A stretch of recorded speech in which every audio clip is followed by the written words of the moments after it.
বাংলার বিভিন্ন প্রান্তে বিভিন্ন শৈলীর কার্তিক প্রতিমা হয়ে থাকে। আমরা প্রতি বছরের ন্যায় এবছরও কার্তিক পুজোর আগে গিয়েছিলাম তারকনাথ শিল্পালয়, মানিকতলা, খালপাড়, পটুয়াপাড়া। মানিকতলা মোড় থেকে আপনারা সরাসরি মানিকতলা খালপাড় এলাকার খালপাড় পটুয়াপাড়ায় আপনারা পৌঁছে যেতে পারেন। দেখতেই পাচ্ছেন অনিন্দ্য সুন্দর ছন্দে বাবু কার্তিক এখানে শিল্পী তৈরি করেছেন। বাঙালির বাবুয়ানায় ভরপুর এই কার্তিক। এছাড়াও বিভিন্ন শৈলীর কার্তিক, যেরকম ন্যাংটো কার্তিক বা খোকা কার্তিকও শিল্পী তৈরি করে থাকেন।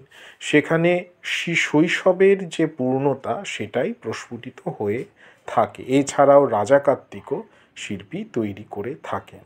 সেই ছবি উঠে এলো আমাদের কথা ইউটিউব চ্যানেলের ক্যামেরায়। আমাদের উদ্যোগ ভালো লেগে থাকলে অবশ্যই লাইক, শেয়ার এবং সাবস্ক্রাইব করুন, যাতে করে আমরা আরও ভালো ব্লগ আপনাদের জন্য তুলে ধরতে পারি। নমস্কার, ধন্যবাদ।